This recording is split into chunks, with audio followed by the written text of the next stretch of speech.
welcome to the deep dive. Today, our mission is pretty specific.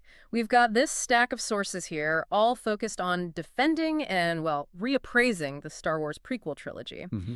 And we're going to give you that high-level look to help understand why these films, which, let's face it, can be pretty polarizing, Oh, definitely. why they're actually finding new champions today. Yeah, and it's fascinating because, as the source material points out, there's this weird social dynamic within the fan community itself. How so? Well, saying you love Star Wars is fine. Everyone gets that. Yeah. But admitting you love the prequels, that's often seen as, I don't know, less cool, maybe a bit embarrassing, even among fellow fans. Right, yeah. Our author basically says, okay, I'm embracing the uncoolness, and lays out exactly why they champion these films. And the core idea of the sort of mission statement here is pretty simple. What is it? Stop judging the prequels as, like, flawed dramas.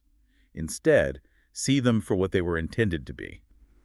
A good old science fiction, fantasy, action-adventure romp. Okay, a romp, so adjust the lens, basically. Exactly. If you prioritize the spectacle, the imagination, the sheer energy of it all over, say, perfectly polished dialogue. Which, let's be honest, wasn't always there. Right. Then the argument is the whole trilogy suddenly clicks.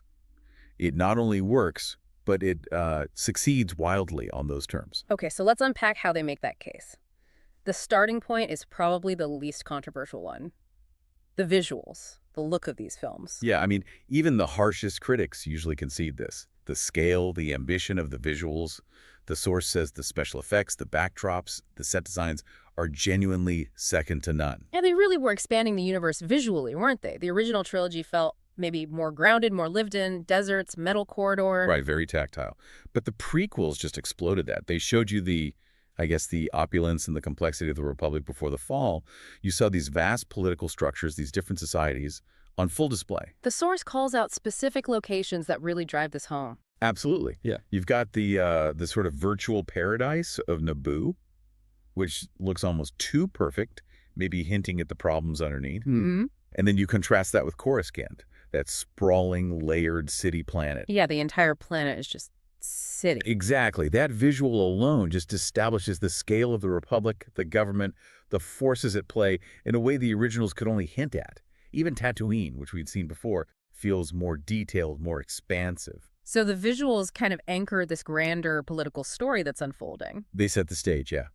But visuals alone don't make a trilogy work, obviously. Right. So while the look is spectacular, the source stresses that the prequels deliver on the story they set out to tell, which is fundamentally a tragedy. That's the big picture, yeah. It's the story of young Anakin Skywalker, his journey, his fall, From hero to Vader. from hopeful kid to, Yeah. Darth Vader. And at the same time, you're seeing the Republic itself transform, decay into the Empire. It's meant to be mythological, grand scale, visceral, Yeah. emotional. Okay, so how does that spectacle, that tragic spectacle, actually get delivered film by film? Let's start with episode 1, The Phantom Menace. Often dismissed, I think it's fair to say. Yeah, often the punching bag. But the author praises its nonstop action and excitement. And they point to one sequence in particular as proof of this romp concept. Let me guess. The pod race. You got it. The pod race on Tatooine. It's a great example of just pure thrill, isn't it? Totally. The source really details that kinetic rush, these space-age hover cars, basically souped-up engines, hitting over 400 miles per hour across the desert. And it's not just a race against opponents. No.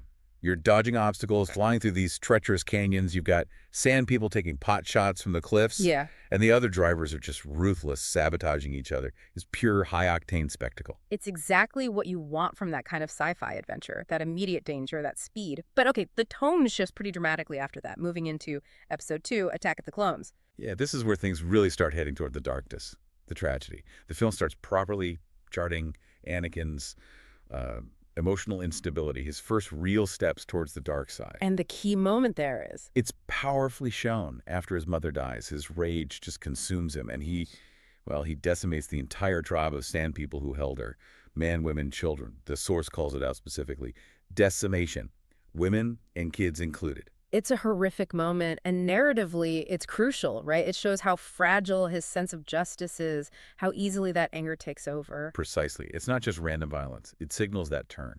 And it sets the stage for the bigger conflict, the military action that kind of dominates the second half of the movie. Right, the Clone Wars kicking off. Yeah, and the visual highlight the author mentions here is seeing the Jedi charge into battle on Geonosis, hundreds of them, igniting their lightsabers against this massive droid army. It's described as a magnificent last-ditch charge, the Jedi Order forced into open war. I always liked the world-building details in Episode 2 as well, particularly how it ties back into the original trilogy with a certain fan-favorite character. Ah, you mean Boba Fett. Exactly. Yeah, the source flags that as really good world building, adding to that fantasy structure. We find out Boba is actually a clone of Jango Fett, the bounty hunter. Who provided the template for the whole clone army. Right, Jango was the genetic blueprint. And the little detail that Jango's only payment was asking for one unaltered clone Boba to raise as his own son. It adds a layer, doesn't it? Gives some pathos to a character who was mostly just cool armor before. Exactly. It enriches the mythology. That's the kind of detail that works really well in a big space yarn. Okay, so that brings us to the finale, Episode 3, Revenge of the Sith. And the source argues this isn't just dark, it's the darkest film in the entire saga. They make a very strong case, yeah. I mean, the emotional devastation is relentless. The physical brutality needed to show the Republic completely collapsing. Order 66. Order 66. The source highlights the sheer treachery of it. The Jedi are just wiped out, stabbed in the back by their own troops.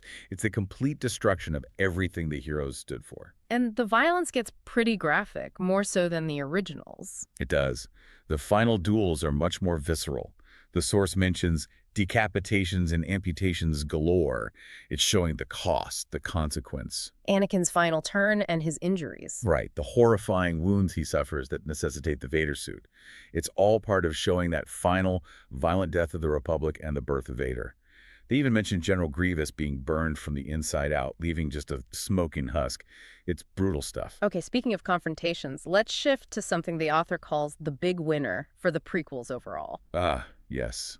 The lightsaber battles. This is a big one for a lot of prequel defenders. Absolutely. This is where the prequels just fundamentally changed what a Star Wars fight looked like. The source contrasts directly with the originals. Which had their own charm, but... But they were slower, more deliberate. The source amusingly describes the OT fighters as a geriatric, a clunky robot man, and a young apprentice that could barely use a lightsaber. Huh. A bit harsh, maybe, but you see the point about the speed and style. Exactly. The prequels brought in speed, acrobatics, showcasing Jedi and Sith at the supposed height of their power. The choreography was just kinetic, breathtaking. Darth Maul in episode, I was the first taste of that, right? Oh, yeah. The author highlights the intensely acrobatic Maul and his magnificent double lightsaber. That blew people's minds at the time. It was completely new. And then they kept upping the ante. They did. You get characters like General Grievous, basically designed for combat spectacle, wielding 4 lightsabers at once. And finally seeing the supposed Grandmasters actually fight, like Yoda. Who went from wise old puppet to bouncing off the walls and somersaulting his way into Jedi superstardom, as the source puts it. The physicality was totally redefined. It made them feel like the superpowered warriors you'd expect in this kind of adventure. Which feeds directly back into that action romp idea. Precisely. These sequences are pure spectacle, pure thrill. Okay, so we've covered the visuals, the tragic scope, the action set pieces, the lightsaber fights. Now we get to the core of the defense, addressing the criticisms. Right, and this is where the source gets maybe most provocative. The argument is that critics tend to overanalyze these films. Meaning they forget the primary goal is pure action-adventure fantasy, and they judge it by the wrong standards. I mean, isn't analyzing dialogue and plot fair game for any movie, though? Especially one trying to tell a big, tragic story. That's a fair point. But the source makes a really crucial comparison here. They argue the standards applied to the prequels are inconsistent when you look back at the original trilogy. Okay, how so? This is the interesting bit. They claim that the main flaws people cite in the prequels, things like, wooden acting sometimes, awkward dialogue. Yeah, the sand speech comes to mind. Right, or maybe some plot holes or dialogue aimed a bit too young. The source argues these are exactly the same flaws you can find in the original trilogy. Whoa, okay. That's a bold claim. Are they really saying the acting and dialogue, which gets so much criticism in the prequels, is the same level as the OT? It's definitely controversial. But the argument isn't necessarily about the quality of acting across the board. It's more about the function of the dialogue and what we forgive. Explain that. Think about some of the clunkier lines in the OT that we kind of accept because they move the plot forward or fit this space opera vibe. Luke whining about power converters. But I was going into Tasha's station to pick up some power converters. Yep. Yeah, okay. It's functional, maybe a bit whiny, not exactly Shakespeare. Or Leia's, someone has to save our skins. Classic, but simple. Exactly. The source argues, when Anakin delivers an awkward emotional line, it's slammed as terrible writing. But when Obi-Wan or Han deliver lines that are just basic plot exposition or, slightly cheesy sci-fi talk in the OT, it gets a pass, maybe even celebrated. The argument is nostalgia skews the judgment.